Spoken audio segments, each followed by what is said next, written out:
Hey, Courtney, welcome to the show. I'm so happy you're here. I am delighted to be here. Thank you, Rachel. Well, why don't we start off, just tell us a little bit about you and what you do. Okay, I am an entrepreneur and a PR strategist, and I help entrepreneurs and creative leaders get their story out into the world. Cool. So how'd you get into that? Well, actually, a roundabout way. So I took one of those career aptitude tests in high school, and it said that I should work in PR, and I had no idea what that was because this was a very long time ago. But I did, I wrote for my city's paper and things like that. So I went to college for public relations and worked in corporate and agency environments for a long time. And then about 2 years ago, I felt that, I just wasn't super fulfilled. And so I launched my own creative goods business, Nice. Who's That Housewife. So if anyone who's a fan of Real Housewives or Bravo, as a creative outlet. And as I dove full time into entrepreneurship, I found that, I was learning about Pinterest and email marketing and all those things that no one was really talking about PR. Yeah. And that was so crazy to me because when I launched my business, PR was literally the only thing that I felt super skilled at, in order to generate sales. And it helped, my business become profitable right away. And I was this teeny tiny, business on the scale of these much larger brands. And I thought, well, if I can do it, then, anyone can do it. And so, and so then I just really felt called to help other female entrepreneurs, get their story out there and help them when it comes to their visibility. Cool. I love it. So how can we use PR to supercharge our business and our sales? Okay. Well, I think, number one is look at what you're already doing in your marketing, right? Like I think that a lot of times people feel that it's a full-time job. And I know, like, I took a course a while back about Facebook and I learned a lot about Facebook advertising, but it made it like, I don't have 8 hours a day to be a Facebook manager, Totally. like Totally. we're strapped for time. Yeah. And you want to, when you're doing everything, especially in the beginning, you want to make sure that where you're spending your time has impact Mhm. and that, it's valuable. And so I think PR is just a way of connecting with a different audience. And so, and by doing that, you're going to get a leg up on your competitors or, whatever it may be, because you can always be outspent, right? But when it comes to hearing someone on a podcast or reading about them in your favorite blog or seeing them on the news or speaking somewhere, it really helps with that trust, factor. So going back to how that can help your sales, it's another medium that is people trust more. And they say, marketing like the rule of seven. Yep. What is the That rule was of seven? Can you explain Oh, that for people who don't yeah. know? Okay. Yeah. So I guess it came up because I researched this recently. So about 10, 15 years ago, there was a study that came out that said people need to see things 7 times before they start to really get into the mindset of like buying when it comes to marketing. And that was a lot, like, a long time ago before we had these plethora of platforms and screens and information overload. And so nowadays people are saying it's probably like 10 times that. And so At 77, least, yeah, like right? it's insane. They told us the number when I went to Tony Robbins Business Mastery, and I could Yeah. not remember for the life of me, but it's like 15 times or something. Like you just have to make sure you're constantly getting in front of people. Yeah, in different places and in different ways. And so, it starts to sink in. And I feel like PR is, great in addition to whatever it is you're already doing. And I am personally such a fan of it because it doesn't cost any money to do it. Like when you Facebook ads, for example, when I first started, and I'm not a Facebook ads expert by any means, but I sort of felt like I was lighting my money on fire because Oh, I if didn't you don't really know what you're know. doing, yeah. Yeah, right. And that's with Totally. anything. Yeah, and with PR, you don't, like, you literally have nothing to lose. Like, you will be in the exact same spot you are now. Like, I've never had anyone you're not going to, like, in your mind, you're not going to get an all caps email back saying, this is horrible. Why would you email me? Right. You know, or why would you ever think that, you know, you can speak on stage here or something like that? Like, if anything, they're not going to write anything back. And, you know, through whatever you're doing, the more you do it, the better you get at it. And yeah. For sure. So how can we get started? Like, what would be the first step that we would take to really get started with PR? I think the first step is making sure that you know what your like business goals are. Because I find a lot of times when people think of PR, they're like, okay, great, I want to be in Oprah magazine. But I'm a firm believer that, you know, PR can supercharge your sales and business, and that it does affect your bottom line. So you want to make sure that whatever it is that you are doing PR wise maps up with, you know, what your business goals are. So, like an example in Oprah magazine, when you're doing something that's more mass media, people don't usually want to buy something that's maybe over $99. So if you're a coach and you have a mastermind you want to fill or something like that, being in Oprah magazine is great, but I can tell you from experience, you're probably going to get a lot of inquiries of people wanting your free stuff or asking if you do discounts. Now, on the other hand, people who listen to podcasts, they like to invest in themselves, right? They're all about learning. I'm a super fan of podcasts, by the way. Yeah, me too. Yeah, right? But and they say that, you know, podcast listeners right now are the most engaged and active listeners. You know, they listen to at least 4 podcasts a week, and around 90% of listeners listen to the majority of it all the way through. Yeah. So if I'm a coach and I want to, you know, fill my mastermind, then focusing on podcasts, and not just all podcasts, right? Like, think about, you know, where your audience is. That's going to be the best endeavor. So I say that because the way that I see a lot of people waste time and, you know, sometimes money if they're outsourcing it, is that they're like, it's not doing anything for my business. So I think you want to make sure that you have that, you know, foundation strategy, you know, in place.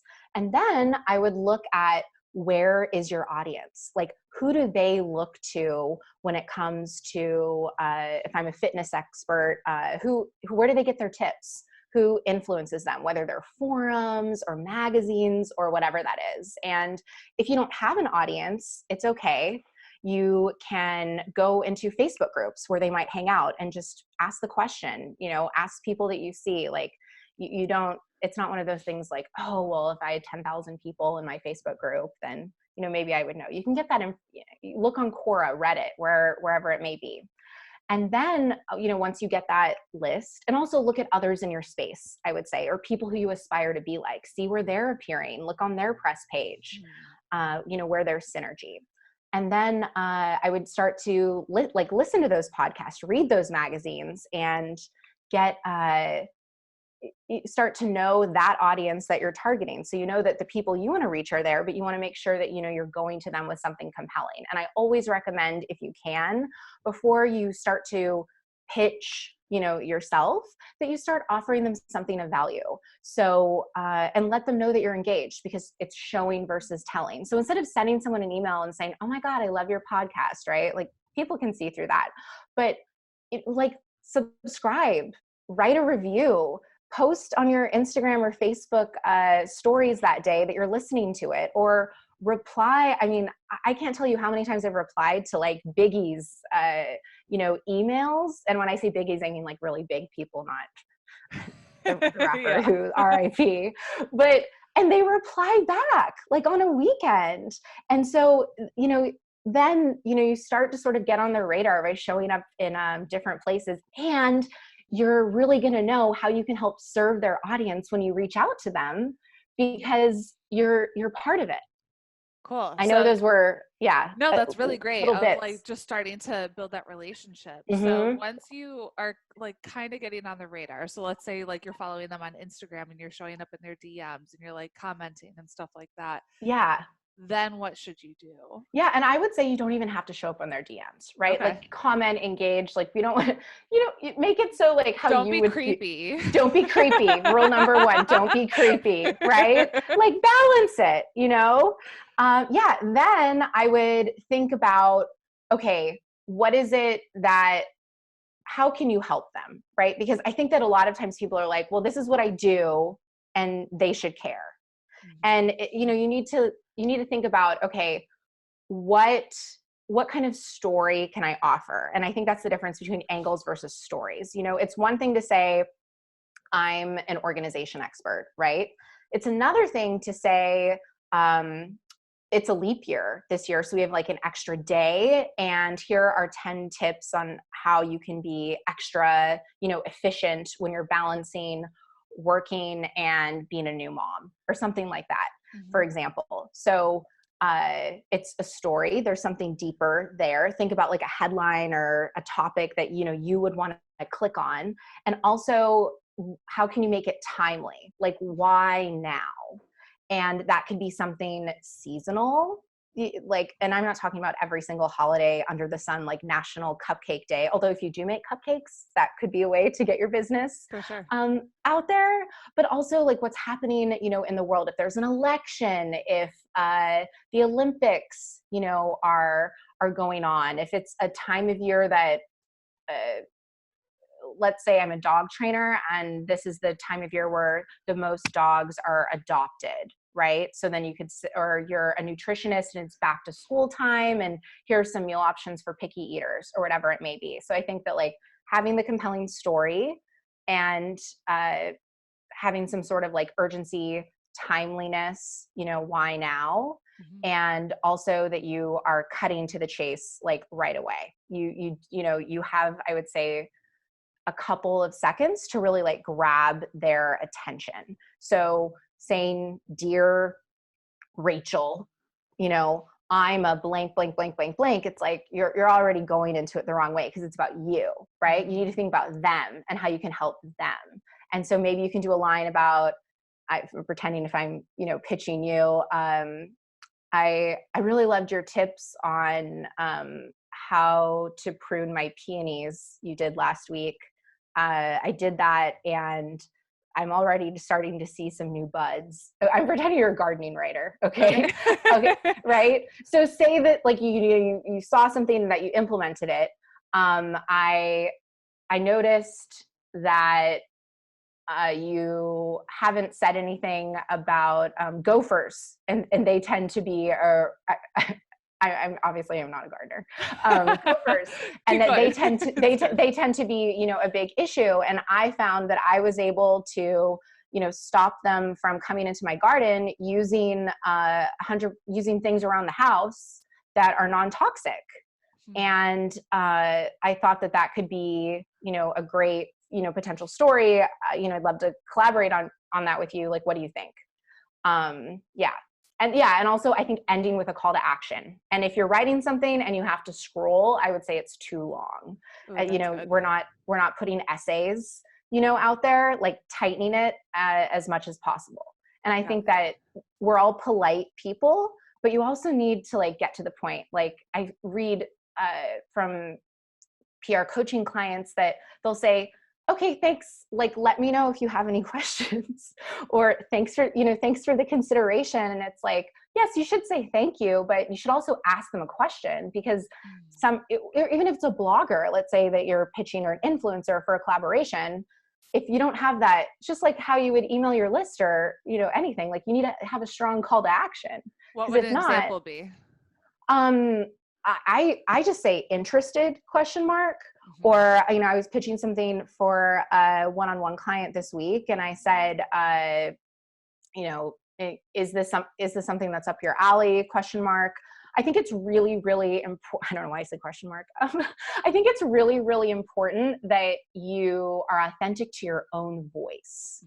When I was first starting out in my PR career, I would have my emails, you know, ripped to smithereens, and sometimes it'd be the difference of changing from thanks to best or something like that. And I think that it's important that you're speaking to them the way you would, you know, normally talk. And I'm someone where once I hear back from them, I'll usually gauge the way I speak, you know, to them, as far as tempering it a little bit. Like if they use a lot of exclamation points, for example, I'll maybe use one in mine because I don't, kind if of not matching their tone. Yeah. I mean, to a point, right? But when you initially go out there, you know, be yourself. I wouldn't use any emojis or GIFs. Like, you don't need to be that creative. Don't attach anything, because then usually will get routed, you know, to spam. Don't worry about introducing yourself, because that's why you have your signature. Or you can just hyperlink, you know, to yourself and your about page within, you know, your email, because that takes up precious real estate. Yep. I mean, but I really, really want to encourage people to like do it and not work. Because I know when I'm getting started with something, like my recovering perfectionist will be like, okay, do I have the checklist like for my blog, you know, or my H2 and H3, are they okay? Like, where's my key phrase? You know, things like that. So for sure. Yeah. My audience knows that I always say take messy action. And so it's just just start. And then the first couple emails you send will probably suck. And then they'll get better the more you do it. No, and I've sent thousands, maybe even hundreds of thousands of like pitches over my career. I still tweak. Like I will still change things up. I'll look at something and I'll be like, I don't really like the way that that's worded, you know? And also your approach it, like you're talking to people.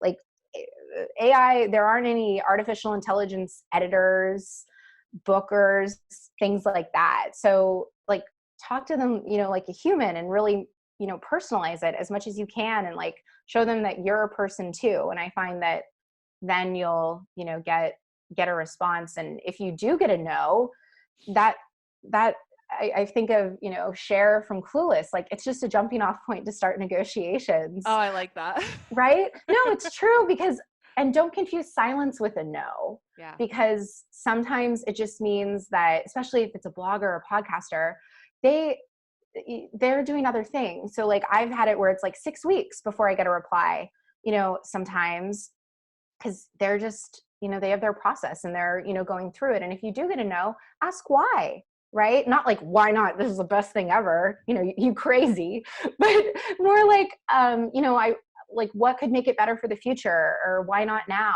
So that you can use that, you know, to improve, on what it is that you're doing. So you can get that feedback. And the next time you go to them, let's say it was too late, right? They're like, oh, you know, I planned my stuff several months in advance. Now you know.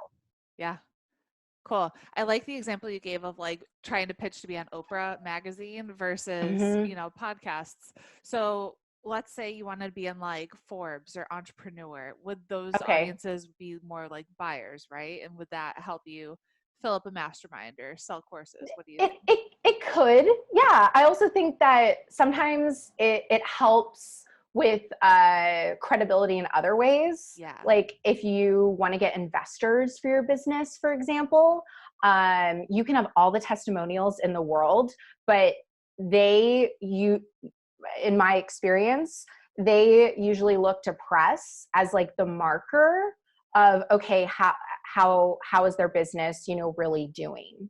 And I mean, that's in addition to having sales and other things like that. But if you can get, you know, press to say similar things to what your best customer testimonials are saying, then that can be, you know, really helpful. I also think you want to influence the influencer. So when it comes to getting on those higher, I don't know what we want to tier, I would say, in terms of their audience and probably competitiveness for how many people are pitching them each day.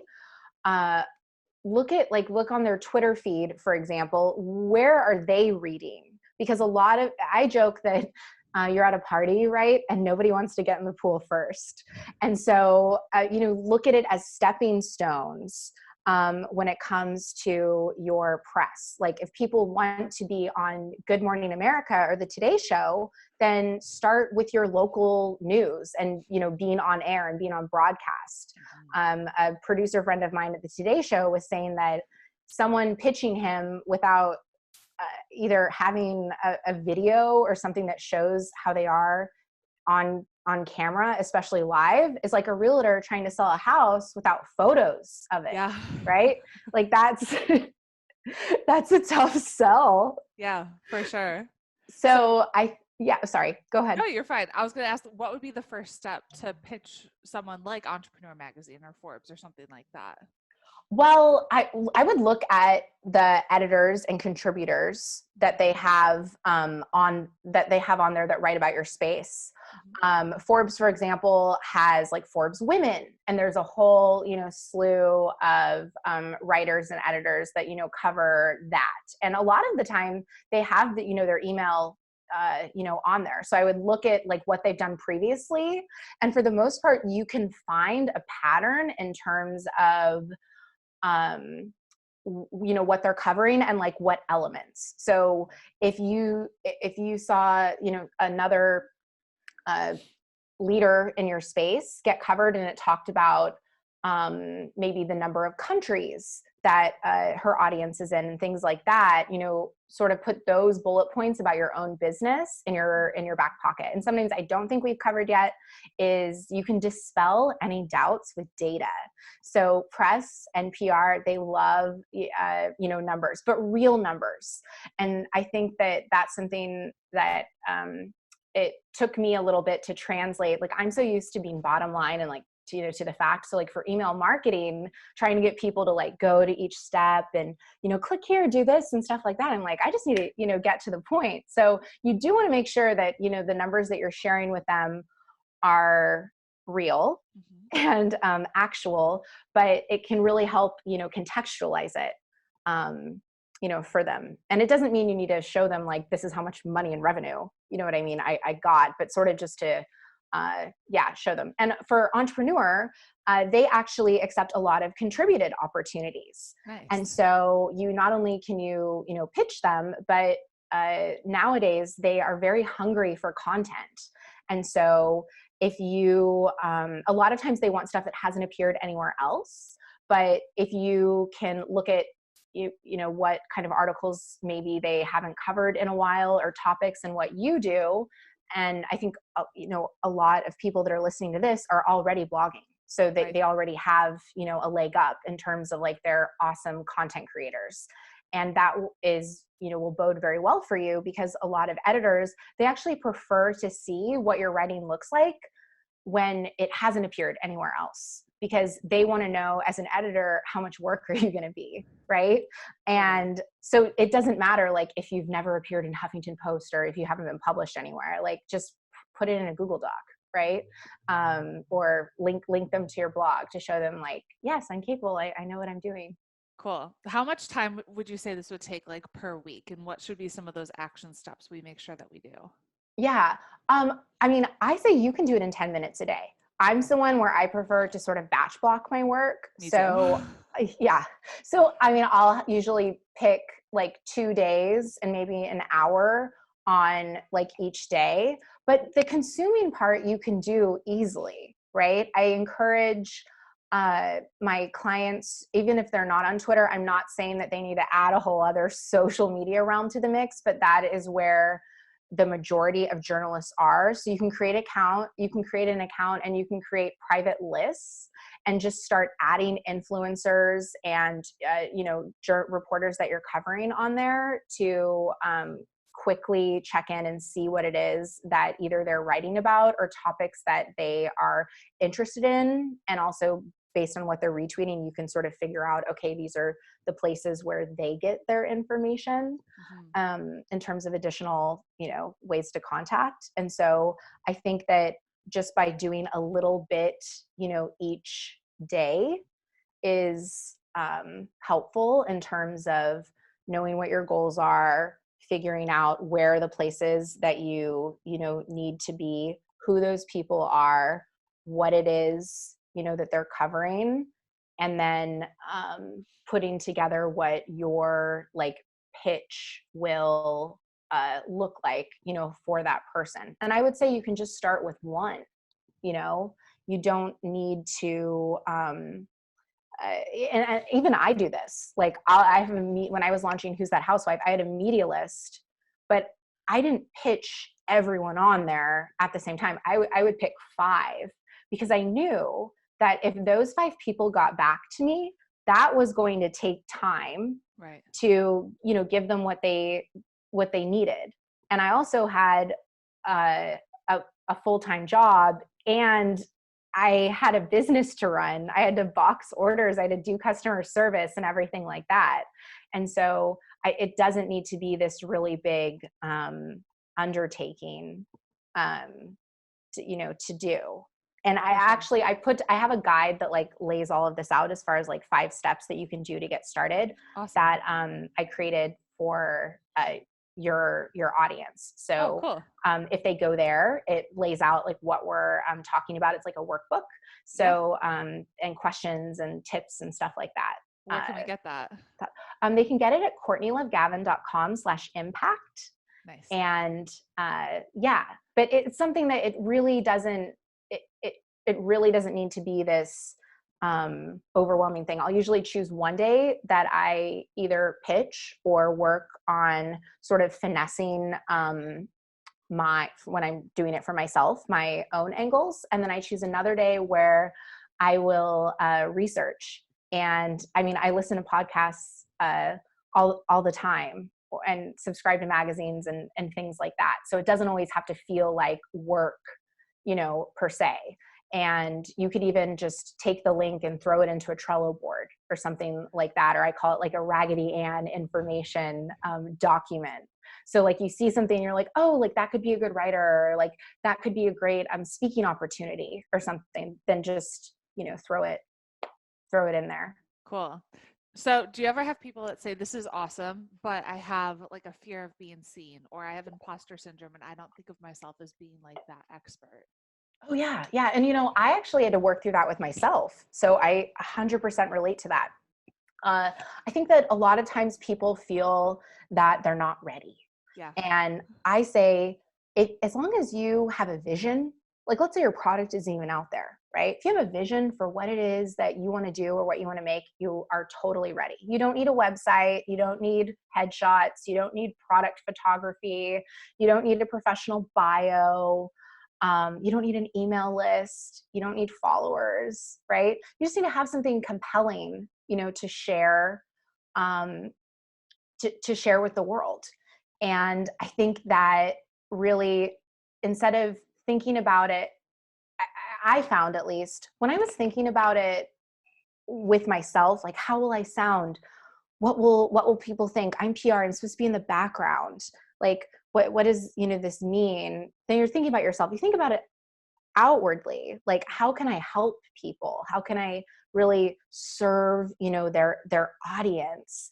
Then it makes it okay, I think, and thinking that you have something of value, to share. And no one's going to be listening to your podcast interview and how many times did you say or like, or anything like that. And I think that a lot of times people think that when they're seeing people, reading about people in the media, podcasts, speaking, whatever it may be, they think that, those people are the best. No, not necessarily. They're just putting themselves out there. It doesn't mean they're the smartest. It doesn't mean they're the best at business. They're just doing it. Yep. And you can do that too. Like, you don't have anything to lose. Like if you don't do anything, you will be exactly where you are now, minus that experience of putting yourself out there. And for the most part, I think you'll be pleasantly surprised. Yeah. I mean, when I first started this business, I was just shocked at like people who said yes. And, like I was just like, I'm just going to ask and see what happens. Like right? The worst that's going to happen is they say no. And so when people started saying yes, I was like, oh, sweet. Like, my great grandmother would always say, like, if you don't ask, you don't get. Yeah. And I think that's really, important. For the most part, people want to help other people. Yeah. And I think that especially when it comes to entrepreneurs and people that are doing new things in the world, like, press love telling stories that haven't been told anywhere else. So that is like a leg up that you have. You're like the shiny new penny that people haven't, seen yet. And I think that sometimes people are like, oh, well, is it awkward that I'm pitching myself? No, not at all. Because it sort of cuts out the middleman, right? Like, they love to hear it directly from the source. Plus, who knows your story better than you do, right? Who is more passionate about what you do than you do? Who knows your business and your space better than you do? I would hope that no one else does, right? Like you do. You're unique. Like let that shine. For sure. I love that. What's one of the best books you've read? Well, I am a huge book nerd, like reader. I try and read at least one a week. Yes. Me too. No, I'm like looking at the stack. I always have several going at one time. Let's see. It's an oldie, but I just recently read it, The Big Leap. Oh yeah, that's a good one. Yeah. I really, really, enjoyed that. I find so many people quote it, all the time. What about you? Oh gosh. Depends on what I need. John Maxwell's, I think it's the 15 Invaluable Laws of Growth. That one was like transformative several years ago, as well as The Compound Effect when I read that like 8 years ago when it came out. See, now you're putting me on the spot. I love this because I'm going to look those up now. Do it. Yeah. Most anything John Maxwell. So like I've learned so much about leadership from him. The John Maxwell Leadership Bible is amazing. Highly recommend that. But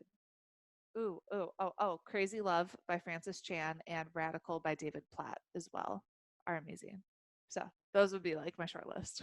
Yeah, no, I love that. I think it's super, I mean, that's how I get my best book, recommendations. And between podcasts and books, I'm for sure always learning. What does it mean to you to make an impact? I think making an impact means inspiring people into action. I believe that the greatest way to, make an impact in the world is like through women. I think that we have so much to share naturally and just this great ability to create communities. So a good book for you based off of that, by the way, it would be, it's by Melinda Gates and it's Women Something. I can't remember the title of it, but if you look up books that Melinda Gates has written, I read this like 2 months ago. But it's about like women empowerment. So you need to check that out. I will. Sorry, I didn't mean to cut you off. I was like, no, that's great. What does having an impact mean to you? Oh gosh. Being of service, using your gifts and your talents to glorify God and just to make that, to use what the talents that God has given you to give back and to help other people. And I think when you do that, like you just have this giant ripple effect that is huge. So like for me, it's so cool to be able to help my clients get success. And then, they tell me that their clients have had success and it just like goes on and on and on. And that is one of the coolest feelings ever. Isn't it crazy to know that you are inspiring people that don't even, know about you? Because Rachel, that's how I heard about you. So one of my business besties, Serena West, we met in a mastermind about 1.5 years ago. And we had little small groups. So myself and 3 other female entrepreneurs are in a group together. And she discovered your podcast and was telling us all about it and your story and how it's like so inspiring and things like that. And so that's how you came like on my radar. And but it's so crazy, right? That, awesome. When you're coming from a place of service, and inspiring, other people and being able to sort of have that, effect. And and I remember, we talked about it and like what you did in your business and, where like we were. And I think that, seeing other people, do it and just having that encouragement, I think, helps a lot, because a lot of times the people around you, or I don't know about you, but my family was just sort of like, what are you doing? Like, why are you leaving this? They don't understand. Right? Even now. For sure. And that can be sort of disheartening when you're doing something that no one around you is, really doing in your immediate family or community. Yeah. And it can be easy to sort of like let those voices in, but I truly believe that everyone that is, you know, in entrepreneurship really feels called, Totally. you know, to, you know, be of service and to help others, you know, in the world. And if you think about it, everything that we really have it started from an entrepreneur, right? Like even these really, really big companies, it started with someone having this idea and, you know, going for it. So I love that you said that. And that totally encourages me, because sometimes I record the podcast and I'm just here in a closet, usually by myself, or like interviewing somebody. And I'm like, does anyone like need this? Like, is this really going to help somebody? Like, I hope so. I always put it out with the intention of like, I hope this just touches somebody today, but you don't know, because you don't have that feedback. You know, it's not like you're speaking on stage in front of all these people, even though you probably have as many people listening. So it's really cool to hear that. Yeah. Of course, even more too, because the great thing about, you know, the internet and podcasts is once someone discovers you, then they can binge, right? They can go back to the archives or search and see, oh, you know, she's talking about like productivity or planning here. Like I want to listen to that episode, or it's so fun. I love that. Where can we connect with you? You can connect with me at Courtney Love Gavin on all the socials, and CourtneyLoveGavin.com, Courtney with a C. Sometimes people ask if it's with a K. It's not. Maybe it's because I'm in LA. Kardashians probably.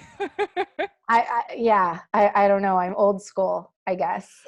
Courtney with the C. We'll put it in the show notes. Yes. You can find me there. Perfect. Well, Courtney, thank you so much for being on the show and sharing with us all your tips and your wisdom. I really appreciate it. Oh, thank you so much for having me.